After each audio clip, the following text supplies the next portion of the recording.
Bonsoir à tous, très ravi de vous retrouver sur Truth TV, la télévision interactive. Bienvenue à Sport 3. L'AS Ninga a fait l'essentiel en battant Binga FC du Mali par le plus petit des scores, 1-0. C'était au stade Modibo Keïta de Bamako, comptant pour le second tour de la Coupe de la Confédération africaine de football. On en parle sous peu dans cette émission. La 4e journée du championnat national également, la Ligue 1, est à l'honneur avec un match ce vendredi. L'AS Police qui a battu l'ASFB par le score de 3-0. C'est au stade Issoufou Joseph Konombo. On en parle également. Et le karaté est également au menu. Mais d'abord, les décodeurs sont installés. Bonsoir, il est Kabé. Bonsoir à vous, Assami. Bonsoir à tous. Bonsoir, Issa Kaïdou. Bonsoir, Assami. Bonsoir à tout le monde. Et puis, merci d'être encore avec nous. Voilà, on parlait de karaté avec deux champions sur ce plateau. Il s'agit de Mohamed Kabouré, vous êtes médaillé de bronze au dernier Open international de Dakar. Bonsoir. Bonsoir. Bonsoir Alan Nassanou, vous êtes également médaillé d'or au dernier jeu Open international de Dakar également. Oui. Ravi de vous retrouver sur ce plateau. Ravi aussi. D'accord, on va se retrouver juste après la virgule.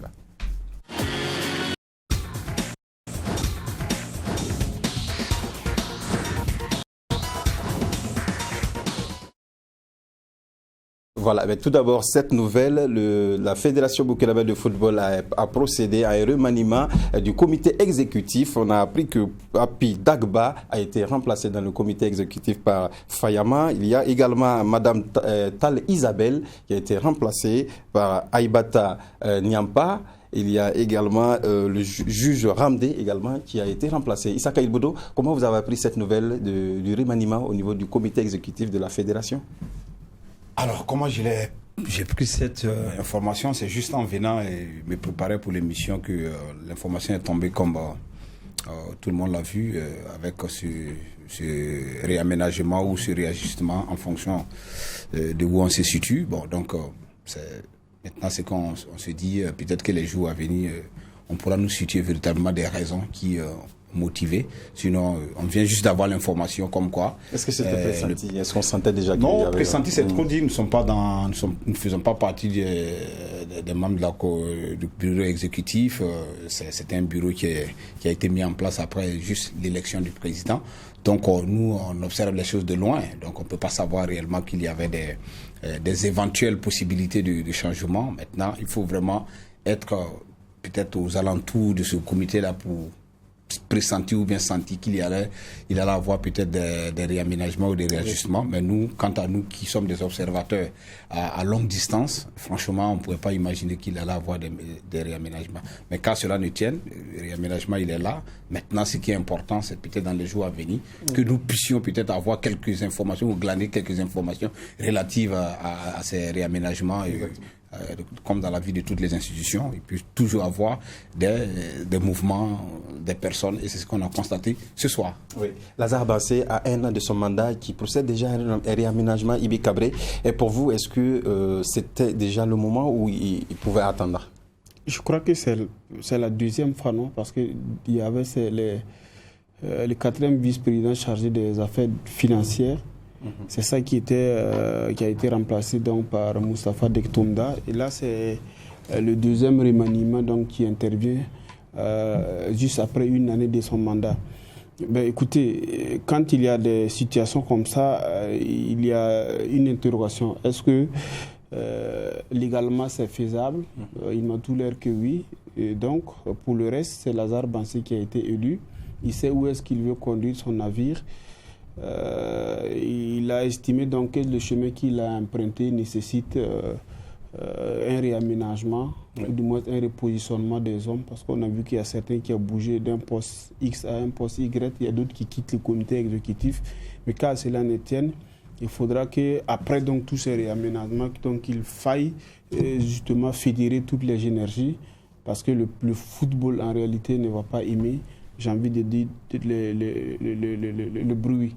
Donc il faut fédérer les énergies, il faut rassembler large pour qu'on puisse regarder dans les mêmes directions, qu'après, allons au Qatar, le concept donc, qui a été créé puisse véritablement être une réalité, parce que ça ne peut pas se faire lorsque les énergies ne sont pas fédérées, et lorsque les ambitions là sont divergentes. Oui. En tout cas, on espère bien que... Ce qui est intéressant, c'est que comme l'a dit Ibé, et nous, par exemple, il ne nous revient pas forcément d'apprécier fondamentalement ce qui a été fait. On peut juste faire des analyses pour dire qu'effectivement, il y a eu des mouvements. Maintenant, est-ce qu'on est mieux placé pour dire si c'est bon ou c'est pas bon? De toute façon, c'est ceux qui sont élus, qui sont chargés d'amener le football à bon port par rapport à tous ces projets qui pourront peut-être répondre à cette question. Sinon, nous, on regarde et puis on espère que les choses vont bien se passer. En tout cas, on en saura davantage dans les jours à venir. On se retourne à présent vers nos amis karatéka. Mohamed Kabouré, médaillé de bronze au Open international de Dakar. Comment vous vous sentez dans la peau déjà de médaillé? Je me sens bien. Pour une première sortie dans la catégorie des seniors, je pense que je me suis pas mal débrouillé. L'essentiel, ça reste toujours l'expérience. Acquérir de l'expérience, connaître ses limites, travailler sur ces limites-là pour encore devenir meilleur. Quoi. Oui, c'était votre première fois en catégorie senior? Oui, c'est ça. Ouais. À l'international, oui. Comment s'est faite cette préparation pour aller au Open? Bon, j'ai connu mieux comme préparation. Ah oui. Je dois avouer que j'ai été un peu surpris par la nouvelle. Donc la préparation n'a pas été tellement au top, quoi. Voilà, comme je l'aurais souhaité. Mais néanmoins, je m'en suis sorti.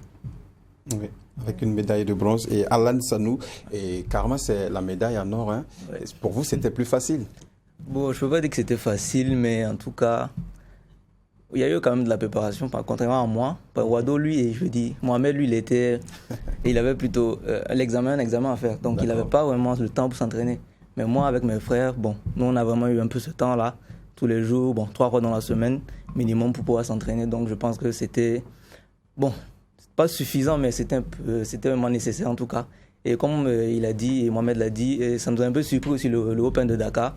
On n'était pas vraiment prêts pour ça, on se préparait pour le championnat d'Afrique en Égypte. Donc ça nous a un peu surpris, mais on est allé, on a donné notre maximum. Voilà. Et bon, j'ai pu revenir avec la médaille d'or. C'était pas facile. Alors, le niveau au Sénégal, il est quand même assez élevé généralement comparé à ceux qui sont ici. C'était vraiment, le niveau est très, très élevé là-bas. Et en tout cas, si j'ai eu la médaille, je ne vais pas dire que je la mérite, mais en tout cas, c'était pas facile. Et on va travailler encore dur pour le championnat d'Afrique et le Tika Zone au Niger en décembre. Chez vous, il faut préciser que la médaille d'or, c'était en Qatar? Oui, en Qatar. Oui.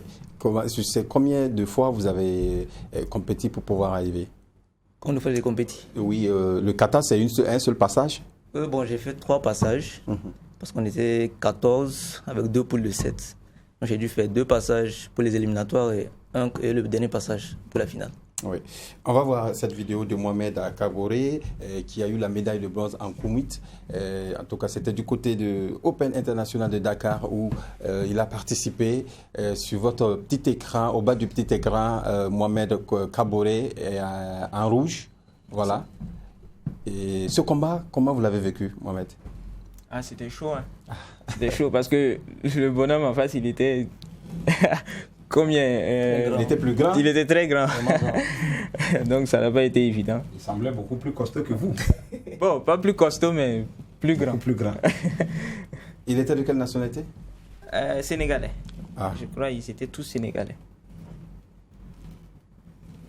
Et là, c'était le combat pour la médaille de bronze? Oui, le dernier combat. Le dernier combat. Le 4e, oui.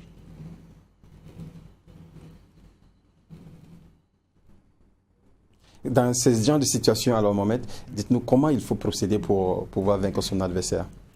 Le plus important, c'est de ne pas paniquer. Il faut rester calme.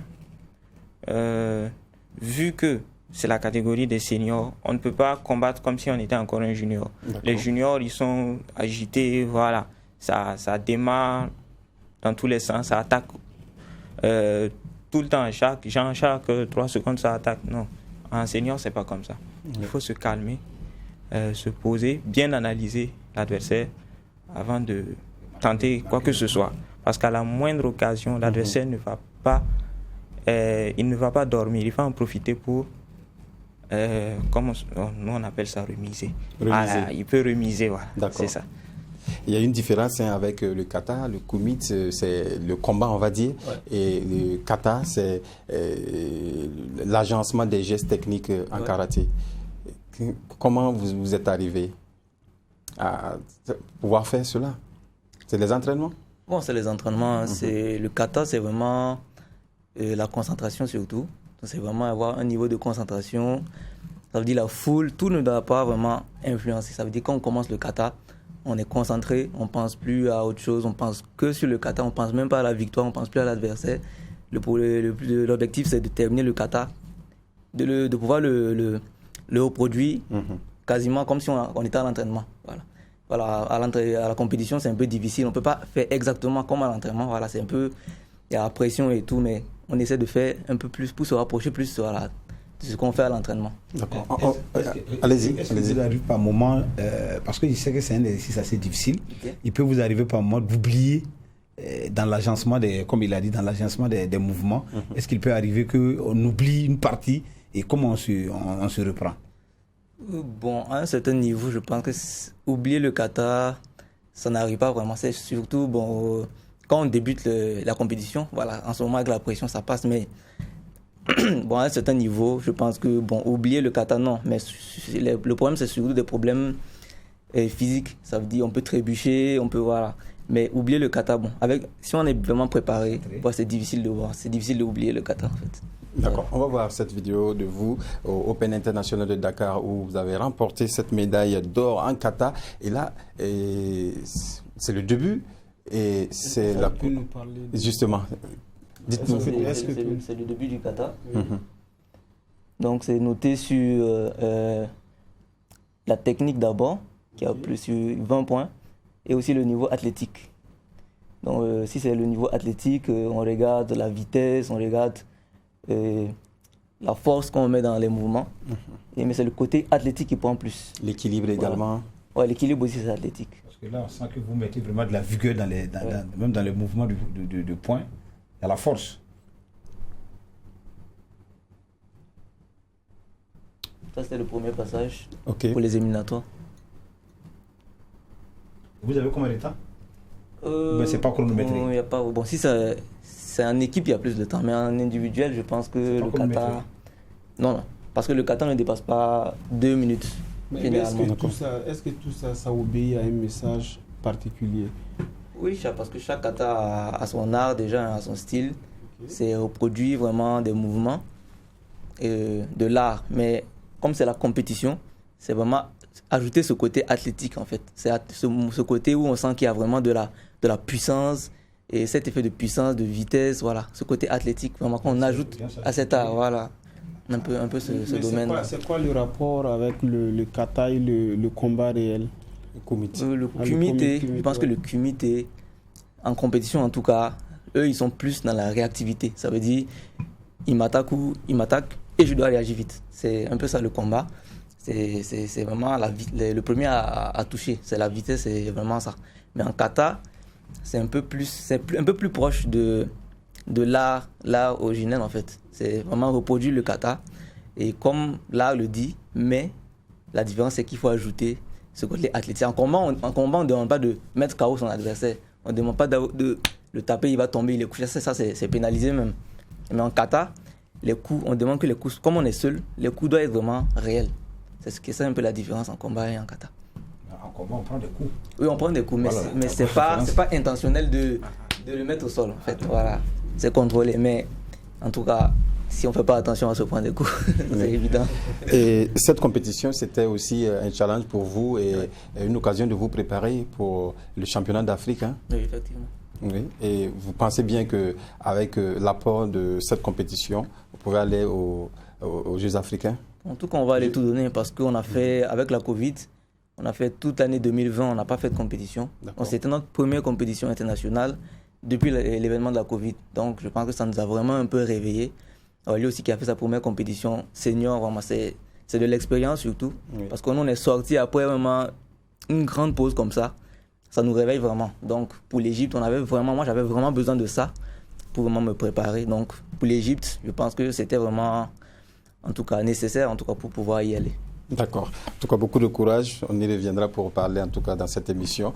Pour le moment, on va parler football avec le match Asfa Eninga Binga FC qui s'est joué au Mali. L'Asfa Eninga qui a gagné cette équipe du Mali 1-0. On n'a pas les images puisque on n'était pas du côté du Mali. On n'a pas pu avoir aussi ces images. Mais oui, l'Asfa a fait l'essentiel en battant cette équipe pour ce match aller des seconds tours de la Coupe de la Confédération africaine. C'est déjà un bon pas avant le match retour, un but.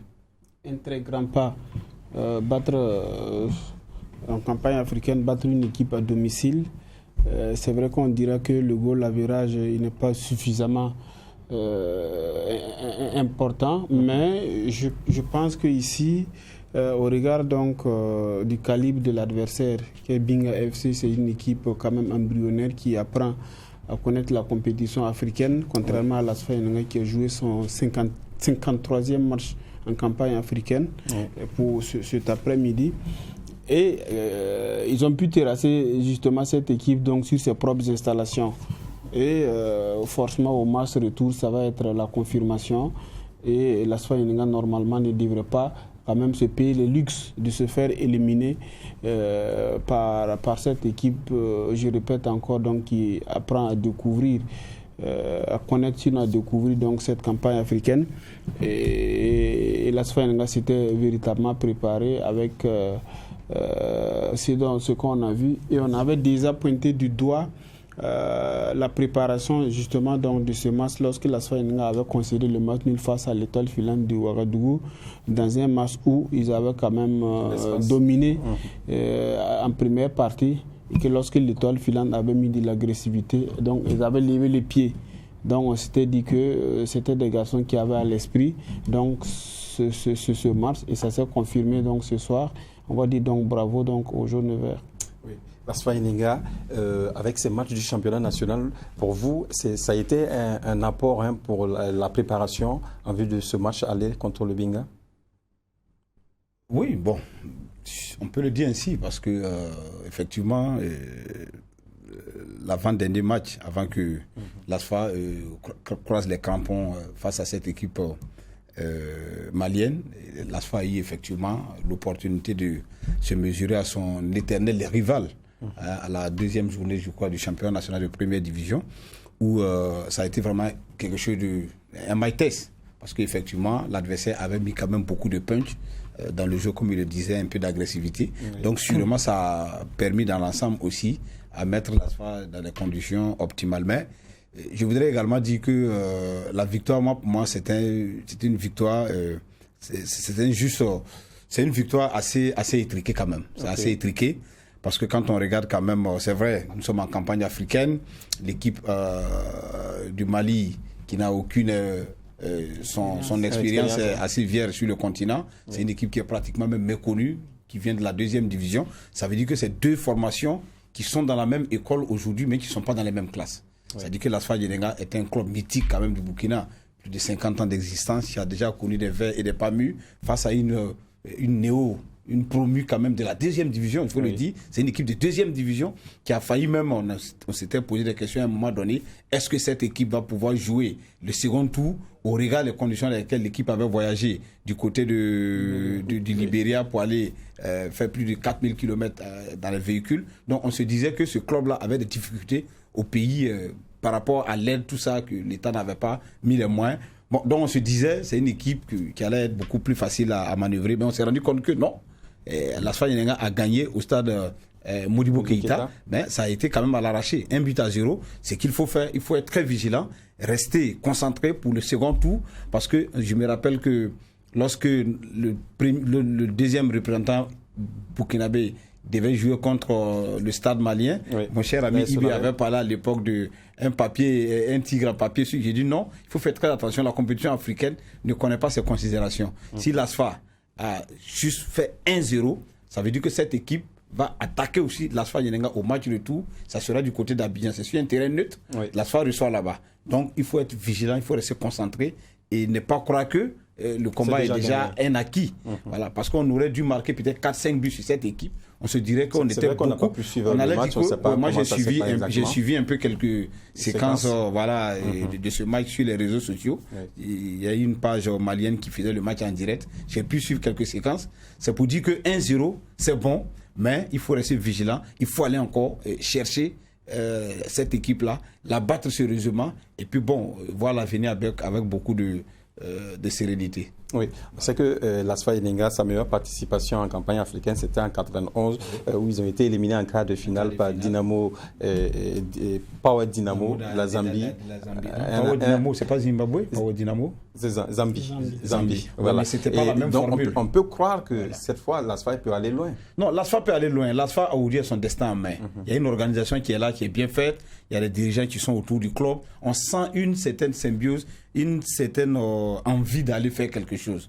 Et depuis la qualification à Abidjan face au FC San Pedro, il y a une sorte d'éveil. On se dit, on est capable. Donc ça sera vraiment un échec énorme que l'ASFA vienne s'arrêter aux portes de cette possible qualification et face à une équipe de deuxième division qui est le FC Binga, même si on a beaucoup de respect pour ce club, normalement, en principe, avec le vécu de l'ASFA, l'ASFA devait quand même pouvoir composter son ticket pour se retrouver au tour prochain. Et comment l'ASFA doit se comporter pour ce match retour qui sera joué au stade Robert Champrou d'Abidjan, où l'ASFA est déjà habitué à faire des victoires, peut-être que ça va encore. Comment l'ASFA doit se comporter alors avec ce but d'avance? Non, je pense qu'il faut rester concentré. Il faut se dire que rien n'est gagné à l'avance. Oublier cette victoire étriquée. Et se dire que c'est un nouvel adversaire donc, qui se trouve en face. Et il faut jouer ce match donc, avec tout le sérieux qui s'y est. Ça permettrait justement donc, à l'ASFA Elinga de franchir un palier et de rentrer pourquoi pas dans les phases de poule, ce qui va lui rapporter énormément d'argent. Donc, ils peuvent contribuer justement à renforcer dans l'organisation existante déjà. Isaka faisait donc cas tout à l'heure. Mais je pense qu'il faut véritablement prendre cette équipe au sérieux au retour et ne pas se dire que c'est une équipe naïve. Elle est certes naïve, mais elle va jouer son tout. C'est une équipe qui n'a rien à perdre. Et donc, c'est l'ASFA qui a tout à gagner. Donc, il va falloir donc rester concentré de bout en bout. Oui. Et, il faut signaler également qu'après ce deuxième tour, il y a les barrages avant d'arriver en phase de poule. Et l'ASFA a encore du chemin. Mais on peut se dire que le mieux à faire, c'est de gagner ce match retour avant de pouvoir aller au barrage. C'est le plus important. Le plus important. Évidemment. Ben voilà. Donc on va souhaiter beaucoup de chance à l'ASFA Elinga pour la suite de cette campagne africaine pour le second tour de la Coupe de la Confédération africaine de football. Match retour qui sera joué à Abidjan au stade Robert Champrou. Parlons à présent du championnat national de première division, la Ligue 1 Lona B. Voyons d'abord le tableau des oppositions de cette 4e journée. L'AS Police qui a déjà battu l'ASFB 3-0. On aura un certain ASK, AS Sonabel. L'étoile filante de Ouagadougou doit en découdre avec l'ASEC de Koudou. Ça sera Ouagadougou. L'ASFA Elinga jouera l'AS Douane. Le Royal FC, Kiko FC également. Sanitas affronte Majestic. L'USFA sera face au RCB. Et Vitesse FC jouera le RCK pour terminer ses oppositions de la 4e journée. Alors ce soir, AS Police, ASFB. On ne s'attendait pas à un score quand même lourd de 3-0, Isaka. Non, le score m'a surpris. Moi, personnellement, le score m'a surpris.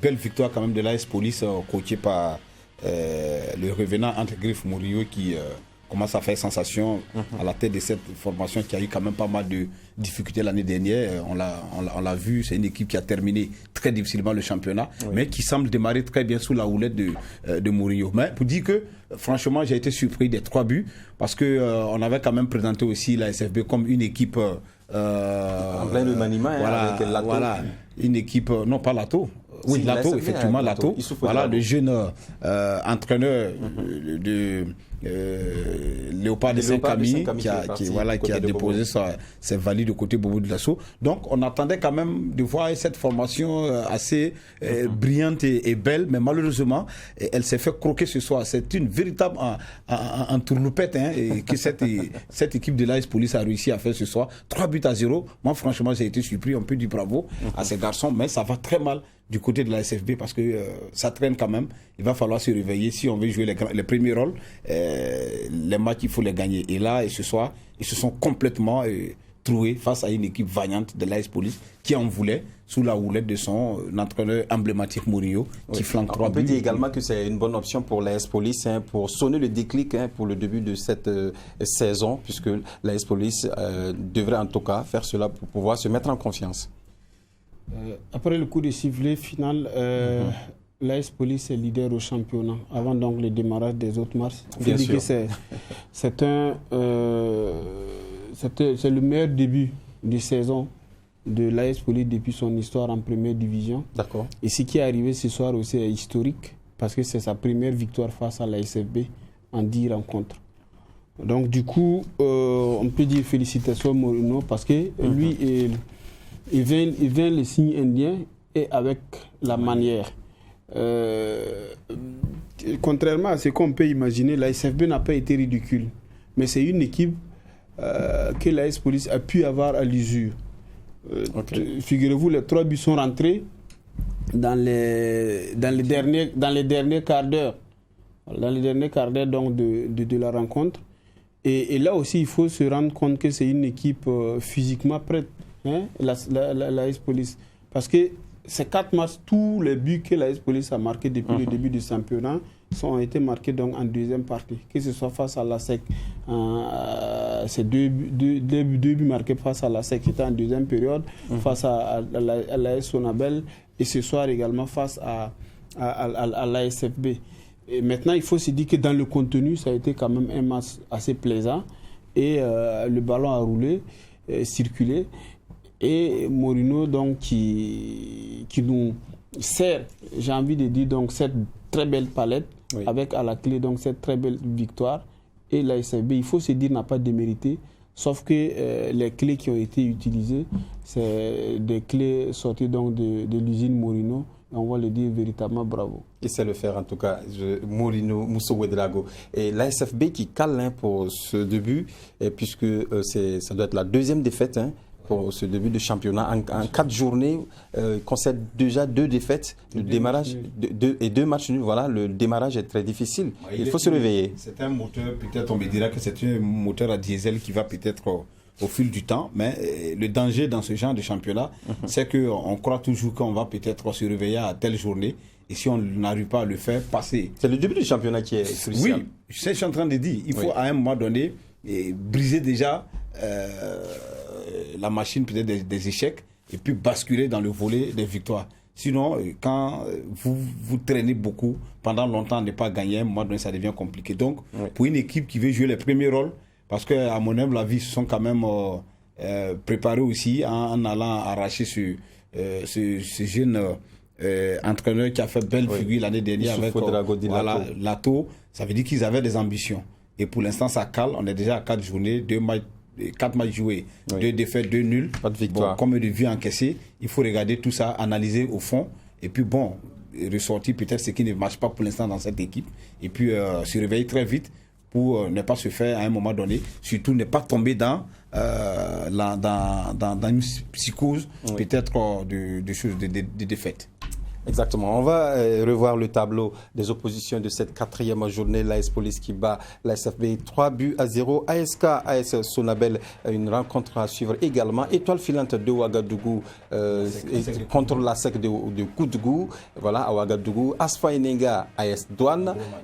Royal FC contre Kiko FC. Salitas jouera le Majestic. USFA RCB et Vitesse RCK. Quelle rencontre attire votre attention? Mais déjà, quand je jette un coup un très salivant à Asfa Yenenga, AS Douane, j'ai envie de voir ce match. Oui, j'ai envie de voir ce match. Oui, parce que l'ASFA a un déplacement. Donc ça risque d'être reporté, on va être encore beaucoup patient. Mais on a aussi un certain Royal Kiko. Kiko qui était déjà, après les 3 premières journées, était leader du championnat, qui dégringole un peu, qui a la possibilité encore de reprendre le flambeau aussi. Ils arrivent à battre Royal. Donc c'est un bon derby quand même, petit derby à l'ouest. Salitas Majestic également, une rencontre très attendue. Les deux acteurs, en tout cas, étaient en conférence d'avant-match. On va d'abord écouter l'entraîneur adjoint de Salitas, Abdraman Sanou. Je crois que vraiment un bon état d'esprit. Voilà, vu les 2 dernières victoires que nous avons faites, je pense que ça a remonté le moral des garçons et ils ont envie de plus donner. Donc le moral est au beau fixe. Bon, comme vous le savez, nous on joue tous les matchs pour gagner. Voilà, on essaie de donner le maximum, le meilleur de nous-mêmes pour gagner tous les matchs. Maintenant, à savoir si on peut vraiment venir à bout de Majestic, c'est ce que nous pensons. Voilà, mais la réalité sur le terrain est autre chose. Donc nous n'allons pas nous précipiter pour dire qu'on peut vraiment vaincre cette équipe du Majestic, mais on se dit qu'on se prépare vraiment pour donner les armes nécessaires aux joueurs de pouvoir les faire. Bon, c'est la volonté. Hein. C'est la volonté. C'est le début du championnat. C'est vrai que tous les joueurs ne sont pas au top. D'abord, on essaie de faire avec. Je pense que la volonté, la détermination fera la différence. Parce que toutes les 2 équipes sont une équipe joueuse. Même jouer au ballon, tout ça. Maintenant, on verra lequel prendra le dessus. Et nous espérons que ce sera nous, bien sûr. Voilà, Abdraman Sanou, entraîneur adjoint de Salitas. Pour lui, il faut de la détermination et de l'engagement dans cette rencontre pour pouvoir vaincre le Majestic, qui nage déjà au bas du tableau pour ce début de saison également. Donc Salitas n'a pas beaucoup à craindre, c'est Isaka. N'a pas à craindre, évidemment il faut craindre parce que le dernier match de Majestic montre que quand même c'est une équipe qui est en train de revenir. Ils gagnent à la 3e journée, ils ont gagné, n'est-ce pas? Majestic, je crois bien. Majestic, oui. Majestic a gagné à la 3e journée. Oui. Donc il bascule automatiquement à la 4e journée en allant jouer cette journée avec une victoire dans l'escarcelle, c'est important. Et comme l'a dit l'entraîneur adverse, c'est une équipe qui joue aussi également très bien au ballon. Ils ont pris peut-être 2 journées pour s'adapter bien dans le championnat avec leur entraîneur Falcao. Ils font 2 défaites. On a même crié ici qu'il fallait remettre les pendules à l'heure. 3e journée, ils ont gagné. Est-ce que c'est un bon signe? C'est des possibilités. Mais ils croisent quand même une bonne équipe aussi qui sort de 2 victoires. Ouais, Salitas qui gagne 2 matchs d'affilée. Donc on est curieux, on est pressé de voir à quoi va ressembler cette confrontation, tout en sachant que c'est 2 équipes qui, footballistiquement parlant, comme IBM le dit, ils aiment faire rouler le ballon. Oui, Majestic qui est considéré comme une école de formation également, puisque avec cette équipe, on rencontre des jeunes qui viennent de commencer et qui entendent en tout cas dire leur mot dans ce championnat national. On va écouter à présent Alassane Nakarama, c'est l'entraîneur adjoint de Majestic. Une équipe qui est très joueuse. Dans les 2 dernières années, c'était l'une des équipes les plus placées dans le face-foot. Donc, nous aussi, on s'est préparé. C'est des éléments. Vous savez que l'équipe a été remaniée à 90-97%. C'est des jeunes qui sont à leur 2e année. Donc, c'est des jeunes qui ont vraiment envie. Donc, je crois que quand ils vont, ces jeunes-là, quand ils vont prendre, quand la mayonnaise va commencer à prendre, je crois que c'est des jeunes qui n'ont peur de rien. Nous, on a fait notre propre autocritique. Les joueurs ont fait ça à la maison. Et à l'entraînement, on a eu à faire les critiques. Donc, on s'est dit qu'on s'est préparé pour pouvoir tenir lors des matchs à venir. Donc, je me suis dit que contre le RCK, c'est des faits de jeu. Et vers les 10 dernières minutes, on a déjà perdu un joueur. N'oubliez pas qu'on a joué à 10 contre 11. Donc, et puis c'était un défenseur. Donc ça a beaucoup joué sur notre plan de jeu. Et c'est si vous remarquez bien, c'était sur des coups de pied arrêtés qu'on a encaissé les 2 buts. Donc, on a travaillé sur ce plan. Je crois que dans les jours à venir, on fera tout pour ne pas avoir des occasions comme ça à notre défaveur. Voilà, il faut savoir se remettre en cause pour pouvoir revenir en forme pour la suite du championnat national. Et c'est ce que Majestic a su faire selon son entraîneur adjoint Ibé. Oui, absolument. Ils ont eu un retard à l'allumage. En témoigne donc les 2 défaites lors des 2 premières sorties. Ils se sont réveillés à la 3e journée. Sauf qu'à la 4e journée, l'adversaire s'appelle Salitas. Et Salitas est un candidat pour le titre. Ils ont fait le recrutement pour.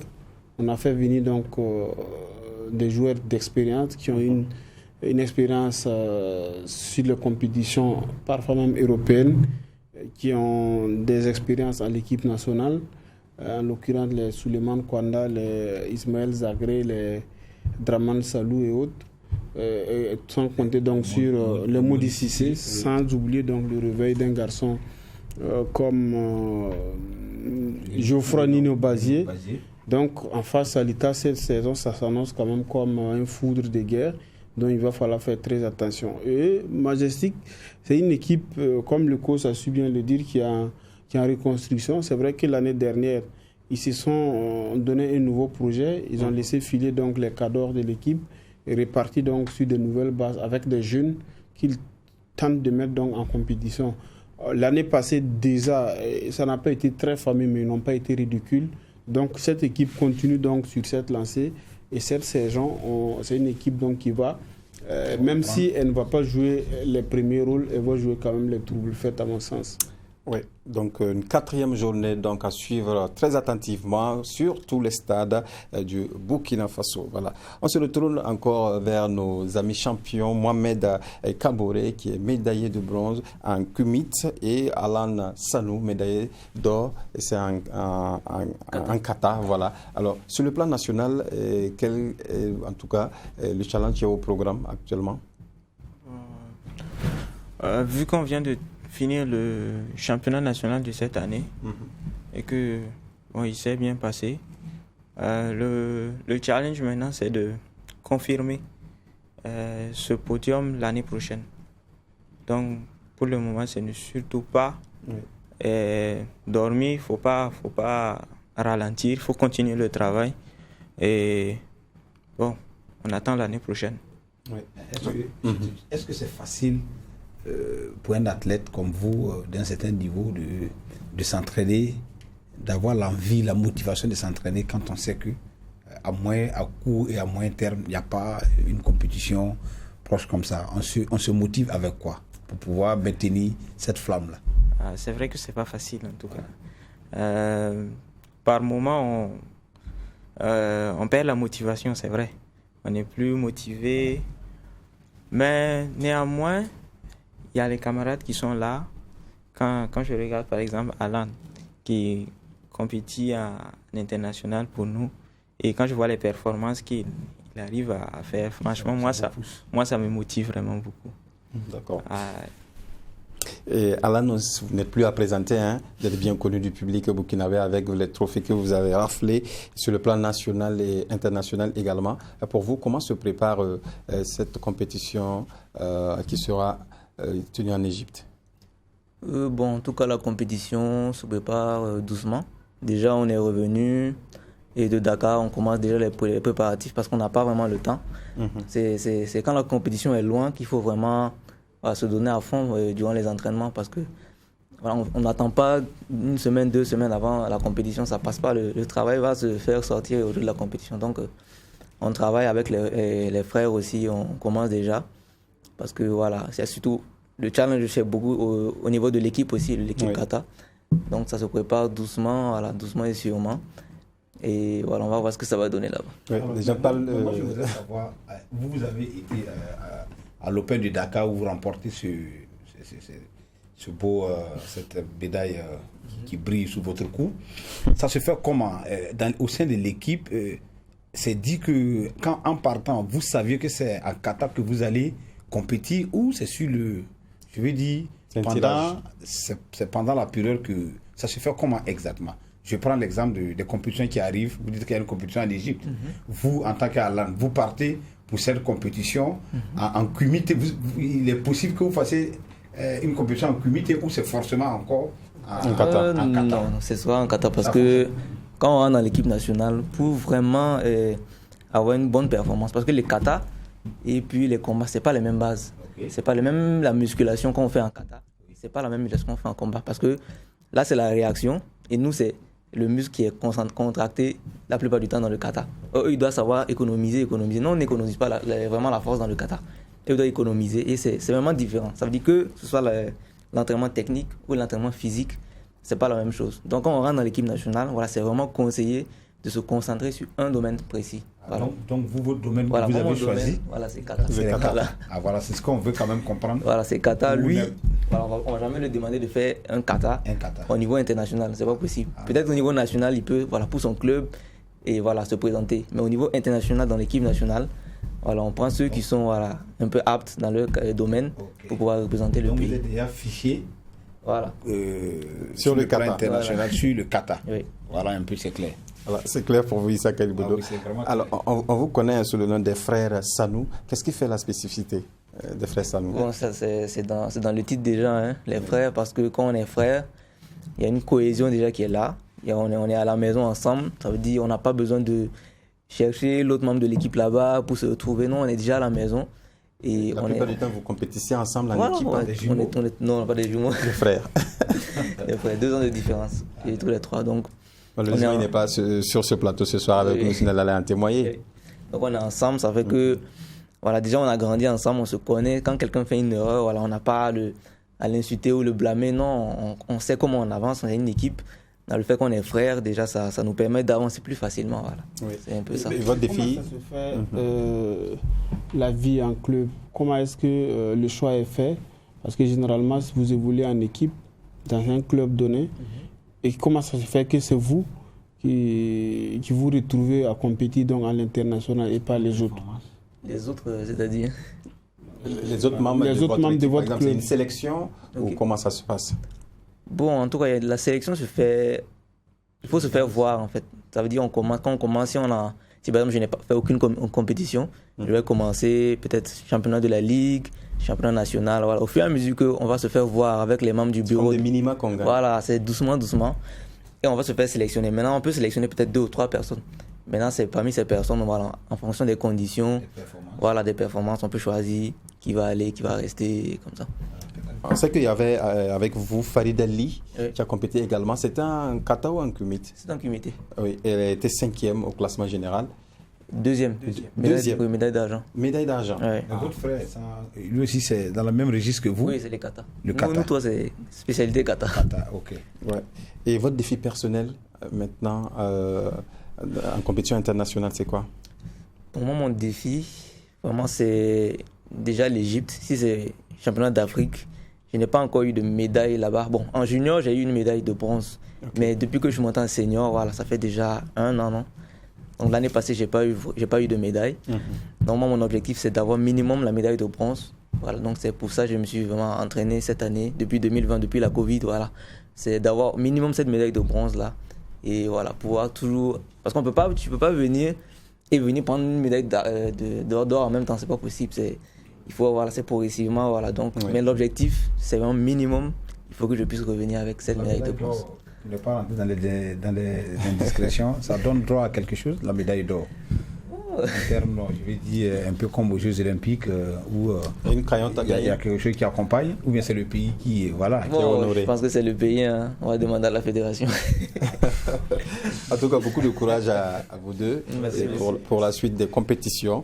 On va continuer avec cette audience que l'AJSB a reçue avec le président directeur fondateur de Coris Bank. En tout cas, une équipe de l'AJSB est allée rendre visite au PDG de Coris Bank, Idrissa Nassa, pour lui demander en tout cas un parrainage pour la nuit AJSB qui aura lieu le 22 octobre prochain. Voilà, le 22, c'est revenu au 22. C'est le 24. Autant pour moi. Autant pour moi, voilà. Donc, dimanche 24 octobre. Dimanche 24. C'était le 22 du et côté, là, c'est devenu du le côté 24. du CIAO. Du côté du CIAO. Pavillon climatisé. Soleil Levant. C'est un appui, en tout cas, formidable pour la JSB. Hein. Très formidable. Très formidable. Il faut profiter vraiment de dire bravo à l'équipe de la JSB conduite par Jérôme Tiendrebego, son président et son directeur peut-être d'organisation, Lassina Sawargo et toute son équipe, qui ont réussi quand même à goupiller cette rencontre avec quand même un dinosaure quand même du monde des finances au Burkina Faso qui a accepté associer son image à la 26e édition de la Nuit des Champions où on va célébrer les Sanou Alan et autres. Donc vous serez célébré le 24 prochain au CIAO. Donc cette rencontre revêt pour moi une importance capitale. Et j'imagine que quand on voit ces images comme ça, c'est sûr que le partenaire ne peut que être heureux parce qu'il y avait un peu de tout, les médias étaient là. Ça montre déjà que le 24, tous ces partenaires-là seront mis sur les feux des projecteurs et ça ne fait que renforcer l'image de la JSB et aux partenaires. Et vraiment, on dit encore bravo à la JSB qui continue de creuser, qui creuse. C'est vrai, c'est dur, le contexte financier il est compliqué, mais on dit à cœur vaillant, rien d'impossible. Exactement. On va écouter Jérôme Tiendrebego, le président de l'Association des journalistes sportifs du Burkina. Vous savez que entre Coris et la JSB, c'est une histoire qui dure quelques années déjà, mais dans ce partenariat-là, nous avons vu que le groupe Coris fait dans l'excellence. Et en venant vers le patron de ce groupe-là, l'idée, c'est beaucoup plus venir à l'école de l'excellence. La JSB recherche l'excellence. Chaque année, on a toujours tendance à innover dans nos activités et nous voulons, en portant le choix donc, sur M. Nassa, donc, montrer à nos athlètes qu'on doit toujours avoir à l'esprit la recherche de l'excellence. Voilà pourquoi nous avons eu l'œil, en tout cas, d'aller demander le parrainage qui nous a été accordé, qui nous a fait satisfaction. Nous sommes très satisfaits. Voilà, sans transition, on va écouter le président directeur général de Coris Bank, Idrissa Nassa. C'est avec beaucoup de plaisir que j'ai reçu ce matin donc, le bureau de la JSB qui m'a sollicité pour parrainer la Nuit des Champions. Naturellement, j'ai accepté avec beaucoup de plaisir. Comme vous le savez, la JSB fait un travail très important dans le sens d'encourager nos athlètes, les athlètes qui constituent des espoirs de notre nation. Et donc, cet événement mérite beaucoup de soutien. Et donc, c'est avec beaucoup de plaisir que j'ai accepté d'accompagner cette édition du... Voilà. Idrissa Nassa qui a accepté parrainer cette édition IB Cabré. Ça montre que la JSB est suivie et que le partenariat continue. Oui, je pense que la JSB frappe surtout très fort parce que généralement quand c'est pour avoir donc des parrains de ce renom-là, il faut se lever très tôt. Et là, la JSB l'a fait. Il faut dire félicitations donc, à Jérôme Tiendrebego et son bureau. Maintenant, dire toutes nos reconnaissances au président directeur général de Coris Bank. Et on sait que lui, depuis quelque temps, il est beaucoup très regardant par rapport aux performances de nos athlètes. On l'a vu lorsque nos deux champions, Aaron Bibi et Fabrice Zango sont revenus donc, de leur compétition. Ils ont été très honorés. On a vu qu'ils les avaient accompagnés avec des enveloppes financières. On espère aussi qu'Alan aura pour lui. Exactement. Bien. Mais à la fin, je pense que c'est très bien, c'est très citoyen de soutenir donc, des initiatives comme ça qui récompensent les champions nationaux. Et vraiment, donc, lui donne l'exemple. On espère donc que d'autres chefs d'entreprise donc, de sa trame prendront, pourquoi pas, l'exemple pour les éditions à venir. Exactement. Et Alan a été retenu pour cette nuit à JSB comme le meilleur karatéka de la saison. Qu'est-ce que ça vous fait? Bon, je pense qu'il y a beaucoup dans le karaté qui méritent vraiment cet honneur-là. Donc si on m'a choisi, je pense que c'est pour vraiment représenter le karaté, voilà, mettre le karaté en avant, voilà, pour qu'on puisse vraiment soutenir le karaté en général. Donc moi je pense que c'est pas moi qui y va, mais je vais avec tout le monde en fait. D'accord. En tout cas, bravo à vous et c'est très humble de votre part de dire cela. C'est qu'il y a de l'avenir. Parlons à présent des 72 heures du motard avec l'association des motards du Faso qui ont rendu visite à l'un de leurs parrains de l'événement, Apollinaire Compaoré. Une visite pour lui faire part de leurs ambitions, mais aussi de présenter l'équipe des motards. Suivez plutôt. Ils sont plus de 300 motards réunis au sein d'une association et qui mènent des activités pour se divertir pendant les temps libres. Équipés d'une combinaison bien en place, le casque sur la tête, les motards du Faso, à travers l'organisation des 72 heures, véhiculent un message de civisme routier, d'où le thème la moto et la sécurité humaine. Les grandes articulations, effectivement, sont axées sur la sécurité routière, le port du casque. Et cette année, le thème, c'est la moto et la sécurité humaine. La sécurité humaine, ça engendre beaucoup de choses. Nous parlons du port du casque. Nous sommes à une période sensible, la Covid.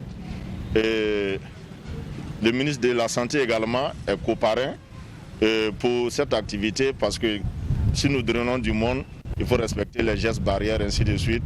Sensibiliser la population à la vaccination, tout ça. C'est dans ce sens que tous ces responsables ont décidé de nous accompagner. Nous avons ciblé des établissements où nous allons passer pour sensibiliser sur le port de casque avec le concours de la gendarmerie et de la police nationale. Étant un dévancier dans la pratique de ce sport, le parrain de ces 72 heures n'a pas manqué de transmettre à l'association ses encouragements. Pour lui, associer son image à l'activité relève d'un devoir. Les motos, je ne peux pas ne pas parrainer. Parce que moi-même, je suis, comme le ministre a dit, ma vie est sur les motos. J'ai quitté au Burkina, aller au Nigeria, acheter des motos, revenir avec des camions, vendre ici. Pendant près de 15 ans comme ça. Voilà. Je suis content d'être choisi comme parrain et je vous souhaite du courage. Présent à l'occasion, le ministre du Transport apprécie positivement l'initiative. Pour lui, cette activité contribuera à sensibiliser davantage la population sur la sécurité routière. Je pense que vous n'êtes pas trompé, c'est vraiment l'homme qu'il nous fallait. Et je suis venu ici pour le soutenir. Parce qu'en acceptant de parrainer donc, ces 72 heures de la moto dans notre pays, dans la sous-région, je pense que c'est une bonne chose pour vous-même, mais aussi pour nous, parce que nous voulons continuer à dire que maintenant, il va falloir commencer à circuler autrement. Parce que quand on va faire les 112 heures donc, de cet outil de déplacement dans notre pays, il va falloir qu'on le fasse avec donc, les outils nécessaires de sécurité urbaine et de sécurité routière. C'est pour ça que je suis persuadé que nous allons célébrer donc, les moments du casque aussi dans notre pays.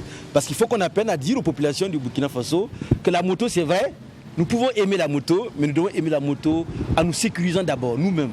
Et aimer la moto, c'est aimer aussi le casque et le porter pendant qu'on est dans la moto ou sur la moto. Les 72 heures du motard sont prévues se tenir du 30 octobre au 1er novembre 2021. Une parade, un tour dans la ville de Ouagadougou, des sensibilisations, des masterclass et une conférence publique sont également au programme. Voilà, une belle initiative donc IB1 par rapport à ces 72 heures du motard en vue de sensibiliser la population au port du casque et à l'équipement du motard. Oui, le message il est très fort et très important. Les gens y verront peut-être une partie des plaisirs, mais moi je retiendrai l'essentiel. Et l'essentiel, c'est le message de sensibilisation donc, sur le port des casques, sur le port des équipements qu'ils vont passer. Et ça, c'est très important. Merci bien Ibé pour votre avis sur ce élément. Et clap de fin pour la deuxième édition du tournoi Maracana de l'amitié de Boissa. En finale, c'est Dubai City qui emporte le trophée par le score d'1-0. On va suivre ce reportage de John William Somda. Tempête FC suit la plus haute marche du podium de la deuxième édition de la Coupe de l'amitié de Boissa. Face à Dubai FC en finale, les Bleus ont pourtant dû attendre la seconde période pour faire la différence. Dominateurs dès l'entame, les joueurs de Tempête se heurtent à la fermeté des gants du portier de Dubai City dès la première des 2 fois 25 minutes que dure la partie. À l'inverse, Dubaï City a du mal et cela se lit sur le visage de son coach que même l'échappe du Barça ne peut sauver.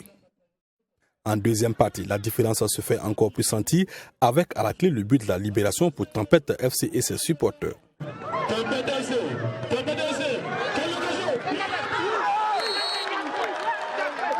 Un but qui scelle définitivement le sort de la rencontre. Pour sa victoire, Tempête FC répare avec des équipements sportifs, des numéraires et le trophée. Pour le promoteur, le satisfecit est total. Notre objectif, c'est de réunir la jeunesse. C'est la cohésion sociale de réunir la jeunesse. Je suis content. Je vais saluer tous ceux qui m'ont accompagné, tout le groupe Oncle Sam, tous ceux qui nous ont accompagnés par leur soutien moral et financier. Finaliste malheureux, Dubaï City s'en tire avec des équipements sportifs et des numéraires. Le temps pour le parrain de cette deuxième édition de donner le sens de son engagement. Je suis un parrain comblé parce que nous avons assisté à une belle finale qui a été l'apothéose après un tournoi qui s'est déroulé sur 2 mois et qui a réuni 20 équipes du quartier de Bonsa et des environs. Bon, nous avons accepté d'accompagner la jeunesse parce que lorsque des jeunes décident de s'unir pour promouvoir l'amitié, la solidarité, la cohésion sociale, nous ne pouvons que les accompagner parce que actuellement c'est des valeurs qui nous sont chères. Pour cette deuxième édition, 16 formations ont préparé la compétition. Outre les prix décernés aux finalistes, le meilleur buteur et les 2 demi-finalistes malheureux ont également été récompensés. Voilà, merci à John William Somda pour ce reportage. Et on est déjà à la fin de l'émission, chers champions. Merci d'être venu, Mohamed. Merci à vous. On espère vous retrouver encore sur ce plateau avec une médaille d'or pour vous. Voilà. Alan, merci. Merci. Et encore une médaille d'or pour vous. Inch'Allah. Votre carrière, voilà. Merci aux décodeurs, merci à vous d'être venus. Merci à toi. Voilà, merci à l'équipe de réalisation autour de Ila Zozier. On va se retrouver lundi avec une autre émission. D'ici là, portez-vous bien. Au revoir.